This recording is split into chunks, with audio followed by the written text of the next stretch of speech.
안녕하세요. 커피앤톡입니다. 오늘도 와주셔서 감사드리고요. 바로 사연 읽어보겠습니다. 안녕하세요. 저는 50대 중반의 여자입니다. 아들 하나, 딸 하나를 둔 덕에 시어머니에게는 당시 100점 만점에서 200점짜리 며느리라며 극진한 사랑을 받은 며느리로 살았어요. 저희 시어머니는 모든 면에서 유한 분이셨어요. 그 덕에 결혼하고도 꽤 오랫동안 주부가 아닌 직장인으로서 사회생활을 했죠. 제 시절 때만 해도 시부모님께 아이를 맡긴다는 것은 상상하기도 힘든 그런 일이었어요. 물론 요즘 시대처럼 잘 봐주는 분도 계셨겠지만 남편과 아내의 역할이 뚜렷한 편이었으니 좋지 않게 생각하는 분들이 그 당시에만 해도 참 많았으니까요. 그런데 시부모님께 애를 맡기는 그 어려운 일을 제가 해냈습니다. 시부모님께 아이들을 맡기고 제가 좋아하는 일을 정말 열심히 했던 것 같아요. 시부모님께서도 제가 직장에 다니는 것을 좋아하셨어요. 사실 직장 생활을 계속 유지할 수 있도록 지지해준 분도 시어머니시고요. 그런데 둘째 딸이 10살쯤 되었을 때였어요. 아이가 한 달 전쯤부터 뭔가 고민이 있는 것처럼 보였는데 좀처럼 털어놓지 않더라고요. 그래서 곧 괜찮아지겠지라는 마음으로 일상생활을 이어갔는데 결국 아이는 제게 울면서 자신의 속마음을 털어놓았어요. 할머니가 자신의 엄마인지 엄마가 자신의 엄마인지 너무 혼란스럽다는 겁니다. 자기가 엄마의 딸은 맞냐고 하며 엄마의 얼굴을 이렇게 보기 힘든 게 맞는 거냐면서 울음을 터뜨렸어요. 아이는 자신의 친구들은 엄마와 추억도 많고 다투기도 하면서 평범하게 지내는데 자신은 그렇지 못한다는 게 서럽고 속상했다고 하더군요. 제가 일이 너무 바빠 아이들과 시간을 보내는 날이 정말 적긴 했어요. 제가 하던 일이 정말 밤낮 없이 바쁜 날들도 많았고 저 스스로도 제가 바쁘게 일할 때의 만족감이 좋았습니다. 하지만 그렇게 사느라 아이들의 빈자리를 미처 생각하지 못한 거죠. 늘 엄마이기보다는 나 자신으로 보내는 시간이 훨씬 많아 미안함은 있었지만 괜찮을 거라고 생각하며 지냈어요. 그런데 딸이 그렇게 눈물로 호소하니 제가 너무 제 욕심만 챙겼다는 생각이 확 밀려오면서 둔기로 뒤통수를 얻어맞은 것처럼 얼얼하더군요. 저는 그제야 자식들에게 참 나쁜 엄마였다는 것을 깨닫게 되었어요. 딸은 정서적 안정이 잘 되지 않아 불안증을 겪고 있다는 것도 나중에 알게 되었으니 말이에요. 참, 제 딸이지만 영특한 게 용돈을 모아 자신의 불안함이 불편하여 어른들 몰래 병원에 혼자 다녀왔더라고요. 그 말을 듣는데 가슴이 미어져 어찌할 바를 모르겠더군요. 제가 그 정도로 무책임한 엄마였을 줄은 꿈에도 몰랐으니까요. 그래서 저는 그 뒤로 단번에 다니던 직장을 그만두었어요. 제가 일을 너무 좋아하고 남다른 사명감을 가지고 임했던 것을 남편이 너무도 잘 알아서 그이는 제게 자신이 이제라도 아이들을 더 살뜰히 챙길 테니 다시 신중히 생각해보라고 하더군요. 하지만 저는 딸이 원하는 것은 저와 함께하는 시간이고 저와 만든 추억이라는 것을 너무도 잘 알게 되어서 남편의 만류에도 지금도 충분히 늦었는데 더 늦기 전에 아이들에게 전념해야겠다고, 그러지 않으면 나중에 너무도 큰 후회가 밀려올 것 같다고 제 생각을 털어놓았어요. 남편은 그런 제게 자신이 더 열심히 경제활동에 힘쓰겠다고, 그러니 아이들과 원 없이 좋은 추억 많은 경험을 하며 맘 편히 지내라고 말해주더라고요. 그렇게 제가 일하는 엄마가 아닌 주부로 지내면서 아이들과 시간은 자연히 많이 보내게 되었죠. 그 덕에 딸의 불안증은 빠르게 좋아졌어요. 저는 이 생활도 말로 표현하기 어려운 그전의 삶과는 다른 행복이 있더군요. 주변에서는 제가 일 중독이라는 말이 딱 어울릴 정도로 일을 사랑했고 일에 대한 열정이 어마어마했는데 지금의 생활이 괜찮냐면서 걱정 담긴 질문을 하곤 했어요. 하지만 저는 정말 아무렇지도 않았어요. 아니, 그 전보다 훨씬 더 바빴고 더욱 즐거웠죠. 그렇게 지내다 보니 그것대로 시간이 참 빨리도 흐르더라고요. 또 눈 깜짝할 사이에 아이들은 대학생이 되고 또 직장인이 되었으니 말이에요. 그 어린 아이들이 어느덧 자신의 앞가림을 스스로 할 나이가 되어 부모의 품에서 한 발 떨어져 자신의 삶에 더욱 진취적이게 된 아이들을 보니 감개무량했어요. 저도 이제 가벼운 마음으로 오롯이 저만을 위해 살아야겠다고 마음먹었어요. 하지만 너무 막연한 생각처럼 느껴졌죠. 오랜 시간 주부로 지낸 탓에 저는 경력 단절이라는 현실에 부딪히게 되었고, 제가 젊었던 그 시절 푹 빠져있던 일을 다시 시작한다는 것에 대한 두려움이 생긴 뒤였거든요. 거기다 나이는 작고 경력은 전무하니 어디서 저를 고용하려고 하지도 않았어요. 현실을 몸소 느끼게 되니 그간의 서름이 물밀듯 밀려오더라고요. 그래서 한동안은 참 우울하게 지냈어요. 그런 저를 보다 못한 남편은 꼭 경제활동이 아니더라도 취미를 가져보는 것이 어떻겠냐고 제안해 주었어요. 하지만 저는 경제활동을 하고 싶었던 거라 제가 돈 버는 수단으로 어떤 일을 하면 좋을까에 대해 한참을 고민하였죠. 그리고 결국 무엇을 하면 좋을지 찾게 되었어요. 저는 요리하는 것을 참 좋아했는데 이 취미를 살려 새 인생을 살아보자는 마음을 먹었죠. 왜냐하면 애들을 키우는 동안 자격증을 몇 개 따봤던 경험이 있었거든요. 물론 당시에는 생산적인 일을 하기 위한 목적은 단연코 없었어요. 그저 가족들에게 많은 요리를 제 손으로 직접 해주고픈 마음으로 시작했으니까요. 그러다 보니 더욱 요리에 관심 가지게 되었고, 요리라면 어디 가서도 자랑할 만큼 자부심도 있었어요. 남편의 말 덕에 요리를 업으로 한번 삼아보면 어떨까 하는 고민도 하게 되었고, 가족 모두 저의 이런 생각을 지지해 주었어요.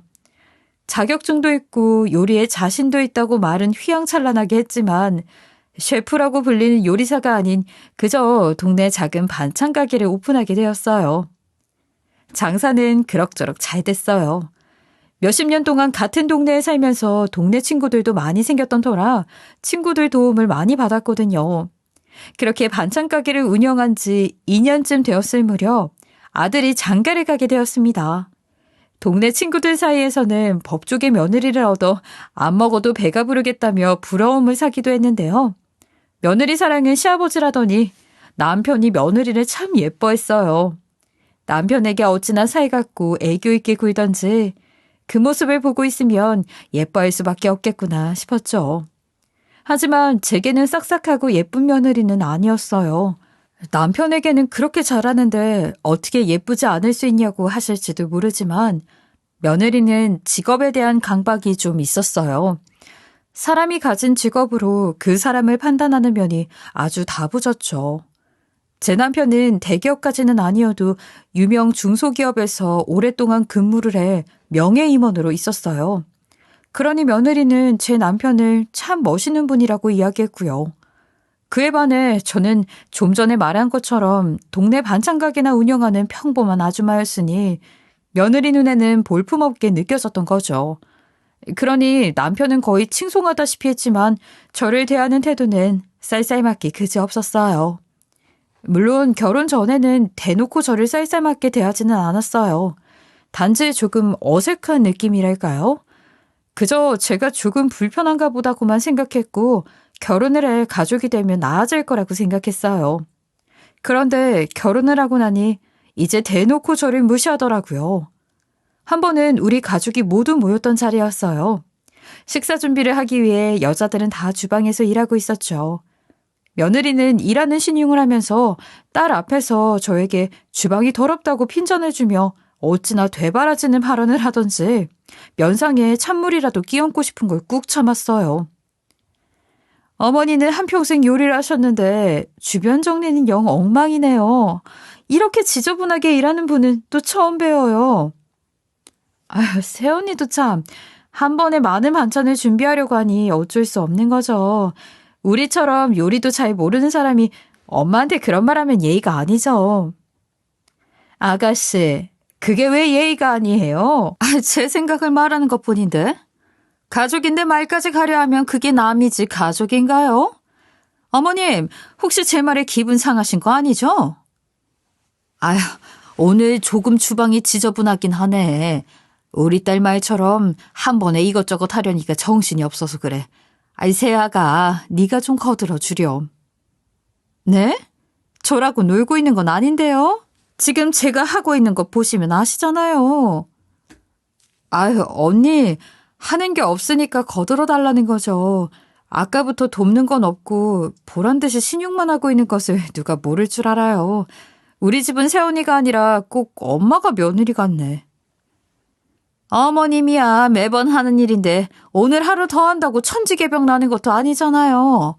저는 이런 거 못한단 말이에요.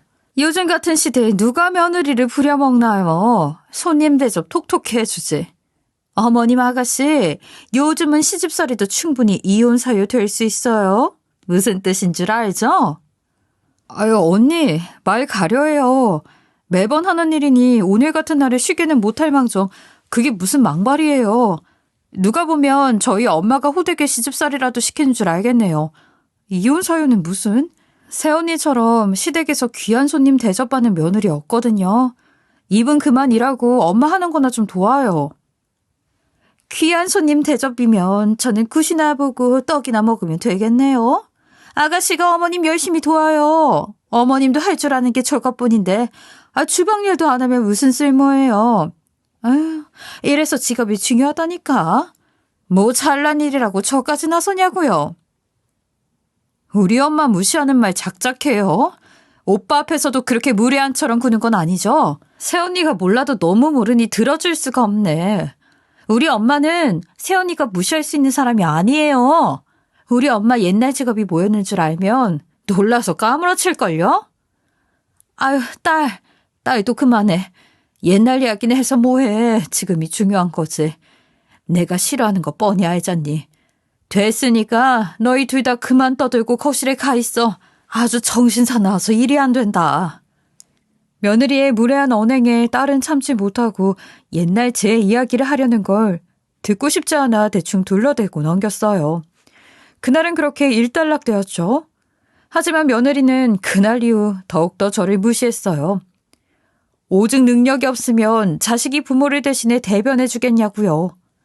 옛날 운운하며 이야기하는 걸 보니 그나마 지금보단 덜 창피한 일이었나 본데 그럼 뭐하냐고 하며 제가 자신의 엄마였다면 너무 창피했을 것 같다는 말까지 하더라고요.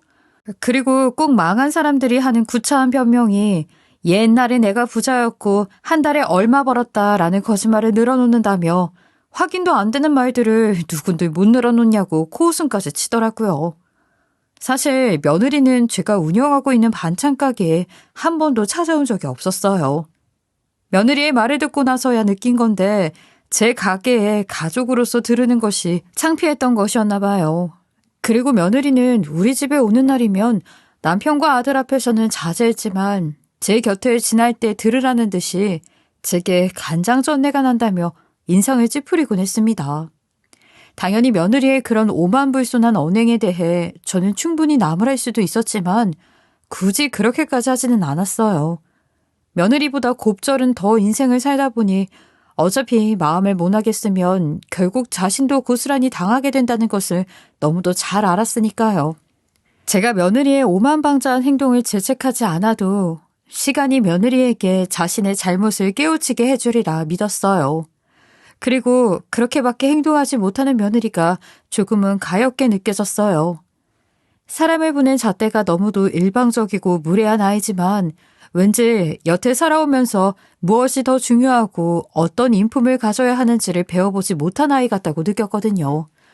왠지 사돈댁이 인성보다는 성적을 더 중하게 여겼던 것 같다는 말이에요. 몇 년 전 꽤 유명했던 드라마의 아이들처럼요. 하지만 제 속뜻을 알 리 없는 며느리는 저를 대하는 자신의 태도에 대해 아무 말도 하지 않는 저를 보고 더 기고만장해지더군요. 남편과 아이들 앞에서도 은근히 저를 깔보는 말을 농담 삼아 툭 뱉기도 하고 제 생일날에는 선물이라며 예쁜 포장까지 해왔는데 열어보니 주방에서 쓰는 분홍 고무장갑 10개 묶음이 들어있기도 했어요. 며느리는 그 선물을 제게 주면서 꼭 혼자 있을 때 열어보라고 신신당부하더니 그게 다 자신의 무례함을 남자들에게는 보이지 않기 위해서였던 거죠. 그 선물을 받고 아들이 도대체 무슨 선물이냐며 캐물었지만 저는 끝까지 알려주지 않았어요. 고무장갑일 거라는 걸 꿈에도 모르는 아들은 도대체 무슨 좋은 걸 줬길래 그렇게까지 꽁꽁 숨기냐며 부럽다는 말까지 하더라고요. 그 말을 듣는데 쓴웃음만 지어지더군요. 그러던 어느 날이었어요. 저희는 매년 제사를 지내는데 집에서 간소하게 준비하여 제사상에 찬을 올렸어요. 그래서 며칠 전부터 일찍 퇴근하고 제삿날 늦지 않게 와서 음식 준비도 하고 해야 한다고 신신당부를 했죠. 그런데 제삿날 당일 낮에 며느리에게 문자가 한 통 왔어요. 내용은 참 황당했어요. 자신은 직장인이라 시간을 내기 어려우니까 음식 준비가 다 끝나갈 쯤 연락을 주면 퇴근하고 와서 상 차리는 것 정도는 도와주겠다고요. 그 문자를 보는데 순간 머리끝까지 화가 치밀더라고요. 그래서 저는 며느리에게 전화해 무조건 칼퇴근하고 집으로 쏜살같이 오라고 소리친 뒤 전화를 끊었어요. 그리고 제삿날 당일 며느리는 밤 9시가 한참 넘은 후에야 오더군요. 저는 그런 며느리의 태도를 더는 참아줄 수 없었어요. 그래서 처음이자 마지막으로 며느리를 방으로 불러 충고를 하였죠. 그런데 며느리의 대답은 참으로 황당했습니다. 내가 어제 한 말은 귀담아 듣지도 않았니? 아무리 네 눈에 내가 우스워 보여도 나는 엄연히 네 시엄마고 또 윗사람이야. 그동안은 내가 말 못해서 아무 말 하지 않은 게 아니라 참은 거다. 너는 사는 게 다 호락호락할진 몰라도 언제든 겸손해야 해. 지금 너의 경솔한 태도가 너 자신을 깎아내린다는 생각은 못하니? 밖에서의 어머님은 위치나 직업이나 겸손해야 먹고 사는 하찮은 업을 가졌으니 치기까지 겸손 운운하며 이런 말씀을 하는 거 아닌가요? 잘 나가는 제가 겸손하면 되려 남들은 욕해요. 제게 어머님은 윗사람이라기보다는 꼴사 나온 사람 정도인데 어머님 말씀이 제 귀에 들리겠어요? 어머님이나 겸손하게 사세요. 제게 훈수될 생각 마시고요. 제가 시집살이 하자고 남편이랑 결혼한 게 아니니까요.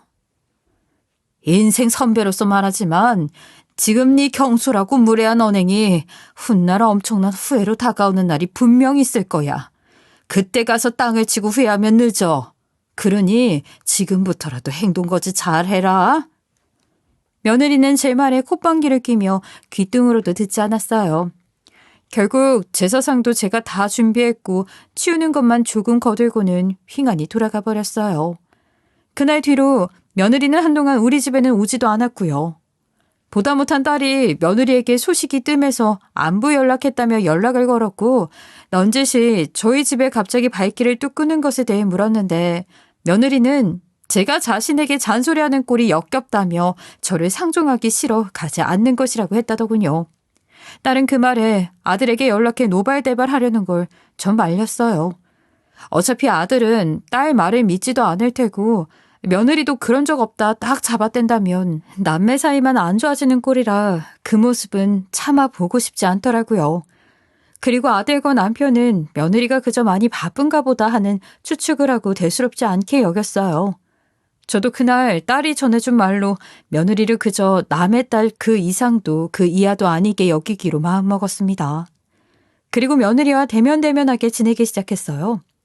그러던 어느 날 한 번도 제 가게에 찾아온 적 없는 며느리가 제가 운영하는 반찬 가게에 찾아왔어요.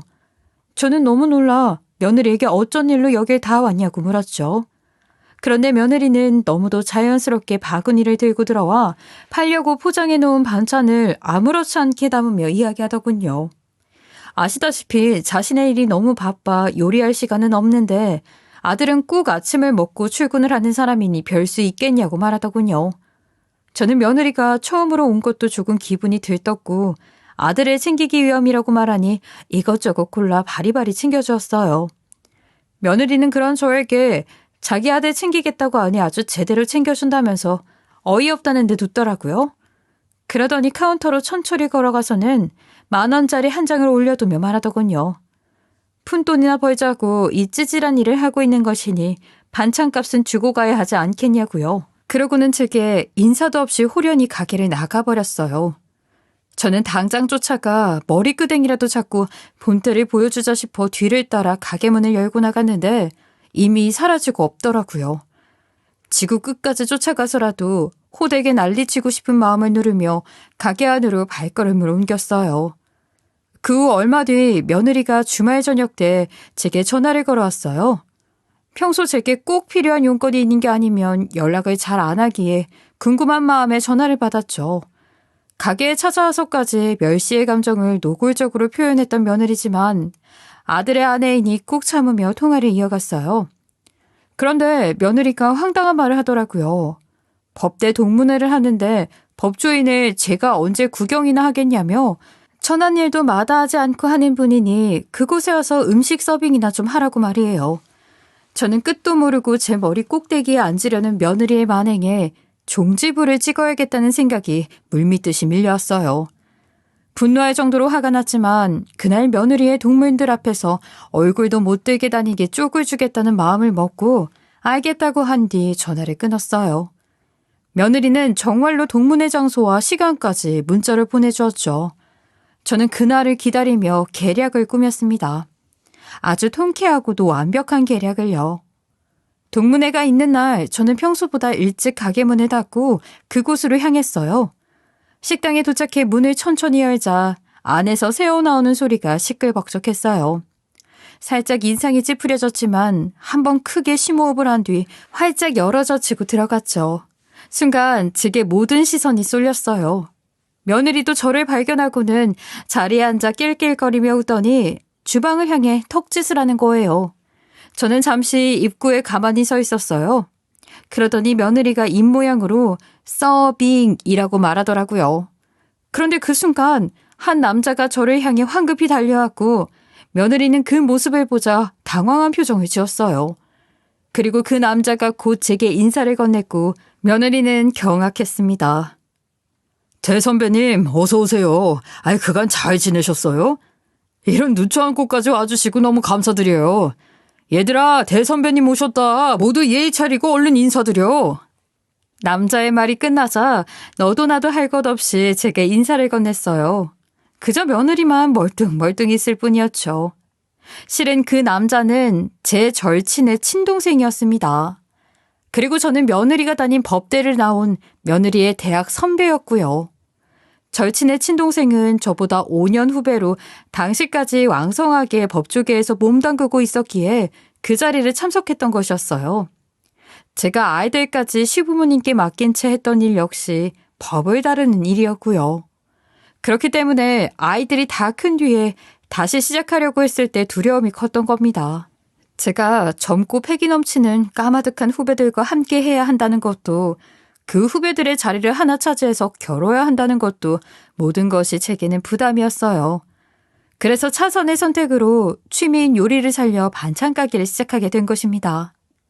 며느리는 눈알을 굴리며 연신 상황 파악에 나섰어요. 그리고 상황 파악이 될수록 점점 얼굴에 핏기가 사라져갔죠. 절친의 친동생은 제게 인사를 안 한 사람이 있나 물색하다 며느리를 발견하고 며느리는 절친의 친동생 손에 질질 끌려오다시피 해 제 앞에 섰어요. 며느리는 넋이 나간 동태눈을 하고서 저를 바라보았어요. 그런 며느리의 행동이 답답했는지 절친의 친동생은 며느리에게 예의 없이 뭐하고 서 있냐며 얼른 인사드리라고 닥달했죠. 입도 못된 채 우물쭈물대던 며느리에게 제가 먼저 아는 채 했어요. 사실 며느리 동문들이 저랑 며느리가 고부지간이었다는 걸 알지 못했던 이유가 아들 결혼식을 하와이에서 진행했거든요. 며느리 로망이 하와이에서 결혼하는 거라고 해서 정말 가까운 친척들만 불러 결혼식을 진행했기에 당연히 이들은 저랑 며느리 관계를 몰랐던 겁니다. 아가, 왜 이리 마중을 늦게 나왔니? 한참 기다렸잖아. 저런 많이 놀랐나 보구나. 서빙하라고 부른 네 시엄마인 내가 너와 동문인 것도 모자라. 대선배님이라서 말이야. 어머님, 이게 다 무슨 상황이에요? 그것보다 일단 죄송합니다. 제가 뭘 모르고 너무했던 행동들이에요. 며느리는 제게 그제야 머리를 조아리며 사죄를 하기 시작했어요. 동문회에 나온 후배들은 저와 며느리에게 시선이 꽂힌 채 연신 수군대기 시작했죠. 저는 분위기를 타고 며느리에게 회심의 일침을 날렸습니다. 죄송은 무슨. 네가 말한 찌질한 시엄마가 법대 동문회에 대선배로 왔는데 얼마나 놀랐을 거야? 네 잘난 맛에 나를 괄시하던 네 본 모습을 여기 있는 사람들은 알라나 몰라. 나한테 뭐라고 했더라? 내 위치나 직업이 하찮다고 했던가? 아니면 나를 윗사람으로 대하기는커녕 그저 꼴 사나운 사람일 뿐이라고 했던가? 후배님들, 이 예쁜 처자가 내 며느리야. 시어머니 알기를 개떡같이 알고 업신 여기는 사람인데 여기서는 대우를 받나 보지? 우리 며느리 가면에 속지 마. 큰 코 다친다. 제 말에 며느리는 울기 직전이었고 동문들은 서로 수근거리기 시작했어요. 며느리도 자신을 욕하는 소리가 들렸는지 제게 그간 자신의 건방을 후회한다며 손이 발이 되도록 빌더라고요.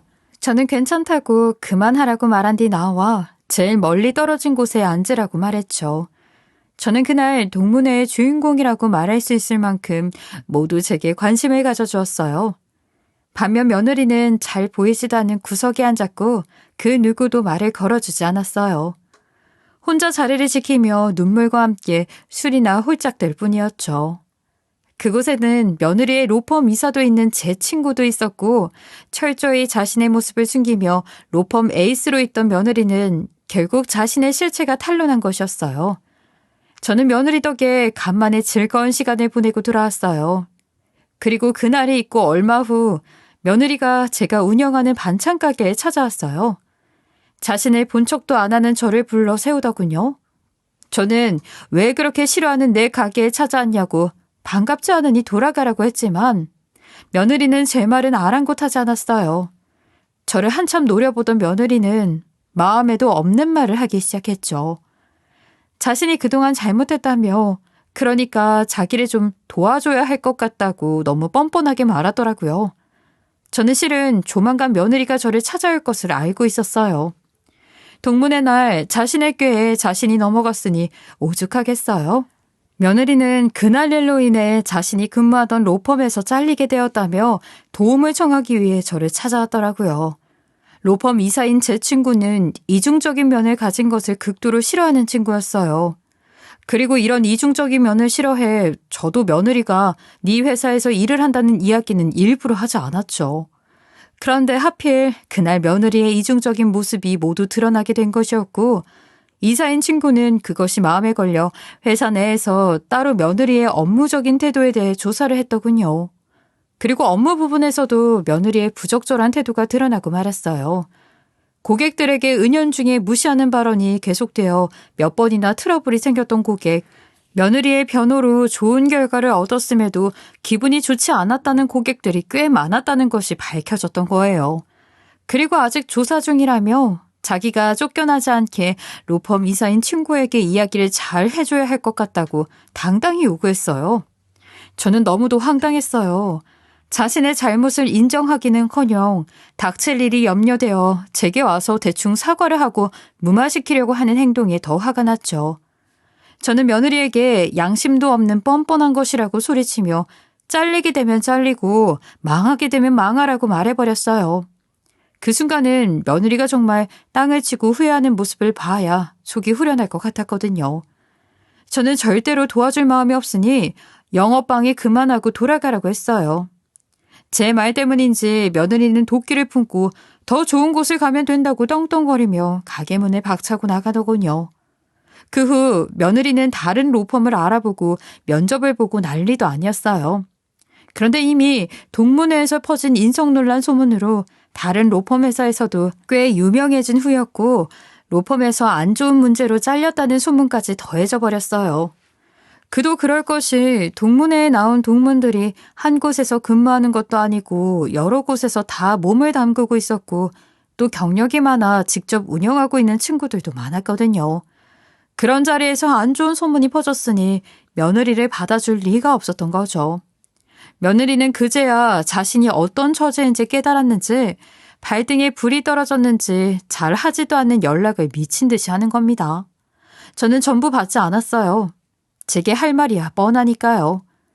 제가 자신의 연락을 고의적으로 무시하자 집으로까지 찾아왔어요. 남편이 있든 말든 아들이 있든 말든 그건 더는 중요하지 않았던 거죠. 실직자가 된 며느리의 꼴은 가관이었습니다. 며칠을 안 감은 머리에 후줄근한 차림까지 못 봐주겠더라고요. 그런 차림으로 와서 그제야 제게 무릎을 꿇고 자신이 서운하게 했던 것이 있다면 그만 마음을 풀어주라고 애원했어요. 저는 그런 며느리에게 후회할 일이 분명 생길 거라고 이야기할 때는 듣는 척도 안 하더니 이제 와서 왜 이러느냐고 따졌어요. 며느리는 제게 후회가 되니 이렇게 사과하러 온 것이 아니겠냐며 제발 자기를 좀 살려달라고 하더군요. 저는 그 말이 기가 차서 헛웃음이 나오더라고요. 남편과 아들은 도대체 이게 다 무슨 영문인지 도통 감을 잡지 못하고 멀뚱히 바라볼 뿐이었어요. 며느리는 그런 남편과 아들을 힐끔 쳐다보고는 갑자기 눈물까지 뚝뚝 흘리며 피해자 코스프레를 하기 시작했죠. 동문회에 찾아와서 자신을 망신시킨 것도 모자라 회사까지 잘리게 만들어 놓지 않았냐면서 말이에요. 그러면서 갑자기 아들과 남편에게 하소연하더라고요. 일하느라 힘드니 자신이 동문회에 나오라고 하였다고. 그런데 나와서는 자신을 계모보다 더 못된 며느리로 만들더라면서 어찌나 거짓말을 잘도 지어내는지 쇼하는 꼴을 보고 있으니 말문이 막혔어요. 남편과 아들은 며느리의 말을 믿고는 점점 표정이 어두워져 갔죠. 며느리는 이때다 싶었는지 더 오바스럽게 울기 시작했어요. 그러니 아들이 며느리를 감싸 안고 달래며 저를 쏘아보더라고요. 남편은 제게 원래 그런 사람이 아니지 않았냐며 도대체 며느리의 뭐가 마음에 그리도 안 들어서 그런 못된 짓까지 하고 왔냐고 큰소리쳤어요. 아들도 합세에서는 저를 죄인 취급하는데 황당해하는 저를 본 며느리는 남편과 아들 몰래 저를 보고 피식 웃더라고요. 저는 그 표정을 보고 참을 수 없는 분노가 들끓어 이성적인 생각은 더 이상 못하고 그만 며느리의 뺨을 내리쳤어요. 쫙 소리가 울려 퍼지자 일순간 정적이 흘렀어요. 저는 모든 상황이 참담하게 느껴지고서야 결심이 섰어요. 모든 것을 끝내야겠다는 결심이요. 집안에 가득 찬 정적을 깬 것 역시 저였습니다. 당신 그렇게 오랫동안 함께한 나보다 고작 몇 년 본 며느리 말이 더 믿음이 가요? 아들, 너도 그러는 거 아니야. 내가 네 가정을 지키려고 어떤 수모를 참았는데. 어머님, 제가 뭘 그렇게 미우세요? 제 실수였잖아요. 그래서 사과까지 이렇게 드리러 왔잖아요. 너무 늦게 찾아뵈어서 그러세요? 이 치졸한 것이 끝까지? 그래, 나도 이제 더는 못 참아. 아들의 가정을 지키려고 참았어. 그런 수모를 겪고도 내가 어떻게든 버틴 건 순전히 우리 아들을 위해서였다고. 그런데 위한 게 아니었다는 걸 이제야 알겠네. 네 연기가 거지 같아서 더는 못 참아주겠다. 저는 바지 주머니 속에 있던 핸드폰을 꺼내들어 그간 제가 며느리에게 모욕당했던 것을 녹음해둔 것을 모두 틀었어요. 심지어는 자신의 동문회에서 서빙하러 오라는 말이 담겨있던 것까지 전부요.